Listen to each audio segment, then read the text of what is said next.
ওরে বাবা রে! এই কেকটার মধ্যে যে কয়টা ফুল রয়েছে সেই সব ফুলের দাম নাকি ১০০ টাকা।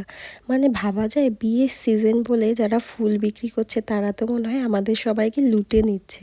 মানে এই কয়টা ফুলের দাম ১০০ টাকা, আমি যখন দোকানে গিয়ে শুনলাম আমি তো ভাবলাম হায় রে, এ তো কেকের দামের থেকেও মনে হচ্ছে বেশি।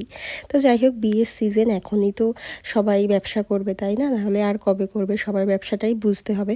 তো ওই কেকটা কিন্তু ছিল ১ পাউন্ডের একটা চকলেট কেক আর টল কেক ছিল। তো একটা বনু তার বয়ফ্রেন্ডের জন্য বার্থডের জন্য কেকটা নিয়েছিল। আর কেকটা কিন্তু ছিল চকলেট ফ্লেভারের। তো তোমরা সবাই জানিও তো কেকটা কীরকম হয়েছে। আর এর মধ্যে মানে চন্দ্রমল্লিকা, এই সাদা ফুলগুলো আর হচ্ছে গোলাপ ফুল ছিল। আমাকে বোনটা একটা ছবি পাঠিয়েছিল যে এরকম কেকটা ডিজাইন করতে হবে। তো আমি সেরকমভাবেই ডিজাইন করার চেষ্টা করেছি। তো বোনটা তো আমাকে ভরে ভরে ভরে ভরে মানে ভালো ভালো জিনিস লিখেছে, তোমরাও দেখে নাও।